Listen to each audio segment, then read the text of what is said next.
بسم اللہ الرحمن الرحیم۔ سامعین السلام علیکم ورحمۃ اللہ وبرکاتہ۔ اللہ تعالیٰ نے داؤد علیہ السلام سے فرمایا، اے داؤد، جو لوگ میرے نافرمان ہیں، اگر انہیں پتہ چل جائے کہ میں ان سے کتنی محبت کرتا ہوں تو ان کے دل اس بات کو سن کر پاش پاش ہو جائیں۔ اے داؤد، میں فرما برداروں سے کتنی محبت کرتا ہوں، کیا تو سوچ سکتا ہے؟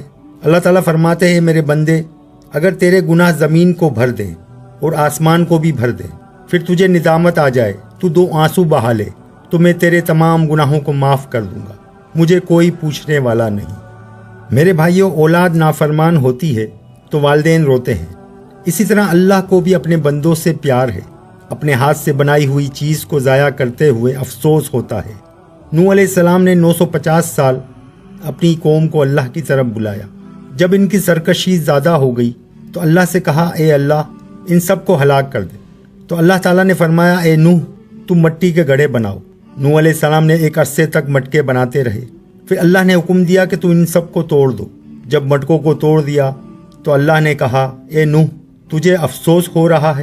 اسی طرح یہ لوگ بھی میرے بنائے ہوئے ہیں، جب میں ان کو ہلاک کر دوں گا تو کیا مجھے غم نہ ہوگا؟ فرعون نے جب خدائی کا دعویٰ کیا، اس کے باوجود اللہ نے موسیٰ علیہ السلام سے کہا کہ فرعون سے نرمی سے بات کرنا، شاید یہ توبہ کر لے اور میرا فرما بردار بن جائے۔ قارون نے موسیٰ علیہ السلام پہ زنا کی تہمت لگائی۔ موسیٰ علیہ السلام کے حکم سے زمین نے اسے نگل لیا۔ قارون نے 70 مرتبہ کہا، اے موسیٰ، مجھے معاف کر دو، مگر موسیٰ علیہ السلام نے معاف نہ کیا۔ اللہ تعالیٰ نے فرمایا، اے موسیٰ، اگر یہ مجھ سے ایک مرتبہ بھی معافی مانگتا تو میں اسے معاف کر دیتا۔ اللہ تعالیٰ بندوں سے کتنی محبت کرتے ہیں۔ میرے بھائیوں، کسی ماں کو اپنی اولاد سے ایسی محبت نہیں ہو سکتی جیسی اللہ کو اپنے بندوں سے محبت ہے۔ کوئی ماں اپنی اولاد کے لیے اتنا نہیں تڑپتی جتنا اللہ اپنے بندوں کی توبہ کا انتظار کرتے ہیں۔ آپ صلی اللہ علیہ وآلہ وسلم نے فرمایا کہ اللہ تعالیٰ ماں سے 70 گنا زیادہ اپنے بندوں سے محبت کرتے ہیں۔ اللہ تعالیٰ فرماتے ہیں، اے آدم کی اولاد، میں تجھ سے محبت کرتا ہوں، تو بھی مجھ سے محبت کر۔ تو میرا نافرمان بنتا ہے، میں پھر بھی تجھے یاد رکھتا ہوں۔ تو مجھے بھول جاتا ہے، میں پھر بھی تجھے نہیں بھولتا۔ تو مجھ سے روٹھ جاتا ہے تو میں تیری توبہ کا انتظار کرتا ہوں۔ جب تو میری نافرمانی کرتا ہے تو فرشتے کہتے ہیں، اے اللہ، آپ ہمیں حکم دیں، ہم اس پر ٹوٹ پڑیں۔ تو میں ان سے کہتا ہوں کہ یہ میرا یہ بندہ کسی دن تو توبہ کرے گا، کسی رات تو توبہ کرے گا، تو اپنے مالک کو مہربان پائے گا۔ ایسے کریم آقا کی نافرمانی کرنا، بھلا یہ بھی کوئی محبت ہے؟ کوئی ایسا دکھاؤ جو نافرمانوں کو بھی محبت سے بلاتا ہو۔ مگر اللہ کا معاملہ بڑا ہی پیارا اور سب سے الگ ہے۔ وہ کہتا ہے، آپ میرے بندوں سے فرما دیجئے، جن لوگوں نے گناہ کر کے اپنی جانوں پر ظلم کیا، وہ میری رحمت سے نا امید نہ ہوں۔ اس آیت میں اللہ تعالیٰ نے یہ نہیں فرمایا کہ گناہ گاروں سے کہہ دیجئے، بلکہ کہا کہ میرے بندوں سے کہہ دیجئے کہ میں گناہوں کو معاف کرنے والا ہوں۔ حدیث قدسی ہے، اللہ تعالیٰ فرماتے ہیں کہ اے میرے بندے، میں نے ساری دنیا تیرے لیے بنائی اور تجھے اپنے لیے بنایا۔ میرے بھائیوں، یہ دنیا تو مچھر کا پر ہے، مگر ہم اسی دنیا کی محبت میں اللہ کو بلا بیٹھے۔ اللہ سے محبت کر کے تو دیکھو، یہ دنیا خدا کی قسم جنت نہ بن جائے تو کہنا۔ زندگی پر بہار ہوتی ہے جب وہ خدا پر نثار ہوتی ہے۔ اس زندگی کو اللہ پر فدا کر کے دیکھیں۔ حدیث میں آتا ہے کہ جو اللہ کا ہو جاتا ہے، اللہ بھی اس کے ہو جاتے ہیں۔ مجنو کو لیلا سے جتنی محبت تھی، ہم کو تو اتنی بھی اللہ سے محبت نہیں۔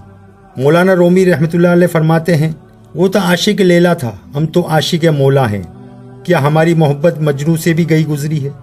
ایک حدیث قدسی میں ہے، اے میرے بندے، میں تجھ سے محبت کرتا ہوں، تجھے میرے احسانات کی قسم، تو بھی مجھ سے محبت کر۔ بنی اسرائیل میں ایک شخص نے ساری زندگی ڈاکہ زنی میں گزار دی۔ اس کی موت ویرانے میں آئی۔ مرتے وقت کوئی اس کے پاس نہ تھا۔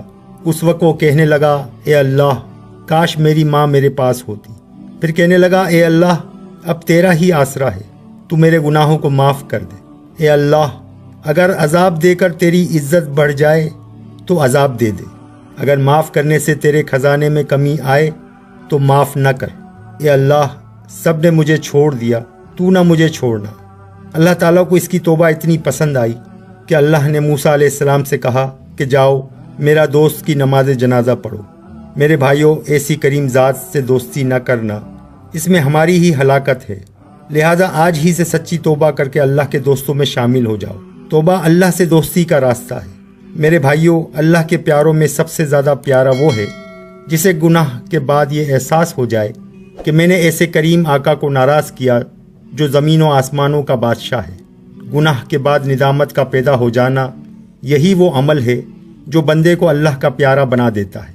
کلام اللہ میں ارشاد الہی ہے، ان اللہ یحب التوابین، میں توبہ کرنے والوں کو پسند کرتا ہوں۔ آپ صلی اللہ علیہ وسلم نے فرمایا کہ توبہ کرنے والا اللہ کا دوست ہے۔ جب کوئی بندہ توبہ کرتا ہے تو اللہ اتنے خوش ہوتے ہیں کہ فرشتوں سے کہتے ہیں، آج مجھ سے میرے فلاں روٹے ہوئے بندے نے صلح کر لی۔ جب کوئی بندہ گناہ کے بعد کہتا ہے اللہم اغفر لی، اے اللہ مجھے معاف کر دے، تو اللہ تعالیٰ فرشتوں سے کہتے ہیں کہ دیکھو یہ میرا بندہ مجھ سے معافی مانگ رہا ہے، گویا کہ یہ جانتا ہے کہ اس کا کوئی رب ہے جو گناہوں کو معاف کرنے والا ہے، بس میں نے اس کے گناہوں کو معاف کیا۔ آپ صلی اللہ علیہ وسلم نے فرمایا، گناہگار بندے کی توبہ پر اللہ اتنے خوش ہوتے ہیں کہ ایک پریشان حال مسافر جس کی سواری ریگستان میں گم ہو جائے اور اچانک اسے سواری مل جائے تو اس شخص کو سواری ملنے پر جتنی خوشی ہوتی ہے، اللہ بندے کی توبہ پر اس سے کہیں زیادہ خوش ہوتے ہیں۔ میرے بھائیوں، شیطان کہتا ہے کہ بڑھاپے میں دیندار بن جائیں گے، لیکن یاد رکھنا موت کا کوئی وقت متعین نہیں۔ اس لیے آپ صلی اللہ علیہ وسلم نے فرمایا، عقل مند وہ ہے جو موت سے پہلے موت کی تیاری کر لے اور توبہ میں دیر نہ کرے۔ جب بھی شیطان اللہ کی نافرمانی کراوے تو رو رو کر اللہ کو منا لو، کیونکہ یہ رونا اللہ کو بڑا ہی پسند ہے۔ گناہ گاروں کا رونا، آہیں بھرنا اللہ کو سبحان اللہ کہنے والوں سے زیادہ پسند ہے۔ اللہ تعالیٰ کو توبہ بہت زیادہ پسند ہے، لیکن توبہ کی 4 شرائط ہیں۔ پہلا، گناہ کو چھوڑ دینا، دوسرا، گناہ پر ندامت کا ہونا، اور تیسرا، آئندہ گناہ نہ کرنے کا عزم کرنا، اور چوتھا، اگر اس گناہ کا تعلق کسی کی چیز ہے تو اس کو واپس کرے یا پھر اس سے معافی مانگ لے۔ ایک بات یاد رکھیے گا کہ شیطان مایوسی پیدا کرتا ہے کہ ہم نے 40 سال اللہ کی نافرمانی میں گزارے ہیں، ہم تو بڑے مردود ہیں۔ یہ سب شیطانی حربیں ہیں۔ ایک شخص نے 60 سال اللہ کی اطاعت کی، پھر شیطان کی محنت کی وجہ سے 60 سال اللہ کی نافرمانی کی، پھر توبہ کا خیال آیا کہ قبول ہوگی کہ نہیں ہوگی، تو اس سے کہا گیا کہ میرے بندے، تو نے ہماری اطاعت کی ہے تو ہم نے تمہیں سکون اور اپنا قرب عطا کیا، اور تم نے ہماری نافرمانی کی ہے، اس وقت سے ہم تمہاری توبہ کے منتظر ہیں۔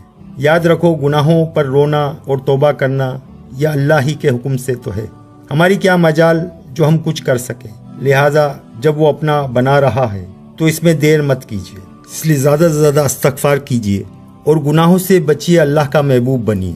اللہ کے محبوب بندے ان کاموں سے بچتے ہیں جن سے اللہ ناراض ہوتا ہے، کیونکہ اللہ نے اپنی دوستی اور ولایت کا تاج عطا کرنے کے لیے تقوی کو شرط قرار دیا ہے۔ ارشاد باری ہے، میرے دوست صرف گناہ سے بچنے والے ہیں۔ ارشاد باری تعالیٰ ہے، میرے دوست صرف گناہ سے بچنے والے ہیں۔ اسی لیے رابعہ بصری نے فرمایا کہ تم اللہ سے محبت کا دعویٰ بھی کرتے ہو اور اس کی نافرمانی بھی کرتے ہو، یہ کیسی محبت؟ ارے محبت کرنے والا تو ایک سانس کے لیے بھی اپنے مالک کو ناراض نہیں کرتا۔ حضرت ابراہیم بن ادھم رحمۃ اللہ علیہ ایک غار سے گزر رہے تھے تو کوئی کہنے والا کہہ رہا تھا، تیری ہر بات کو ہم نظر انداز کر سکتے ہیں پر تیری بے رخی ہم برداشت نہیں کر سکتے۔ اتنا سننا تھا کہ آپ بے ہوش ہو گئے۔ کسی نے وجہ پوچھی تو کہنے لگے، اللہ کی طرف مجھ پر پہاڑوں کے برابر بھی مصیبتیں ٹوٹ پڑیں تو میں ان کو برداشت کر لوں گا، لیکن اللہ مجھ سے ناراض ہو جائے یہ مجھ سے برداشت نہیں ہو سکتا۔ گناہوں سے بچنا سب سے بڑی عبادت ہے۔ آپ نے فرمایا، سب سے بڑی عبادت گناہوں سے بچنا ہے۔ ایک شخص ساری رات تہجد پڑھتا ہے، دن کو روزہ رکھتا ہے، لیکن دن میں بدنظری کرتا ہے، وہ گناہ کرتا ہے۔ اور ایک شخص فرائض واجب وغیرہ پورا کرتا ہے اور نفلی عبادات نہیں کرتا مگر گناہوں سے بچتا ہے، تو ایسا شخص پہلے کے مقابلے میں 1000 گنا زیادہ اللہ کو محبوب ہے۔ گناہوں سے بچنے کا غم اٹھانا یہ اللہ کے دوستوں کی غذا ہے۔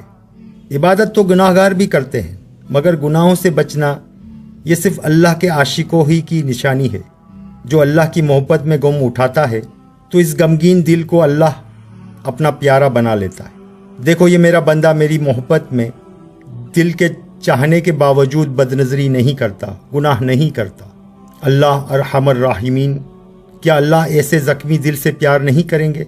ارے اتنا پیار دیں گے جس کو دل خود محسوس کرے گا، اور غم کو اٹھانے میں وہ لذت عطا کریں گے۔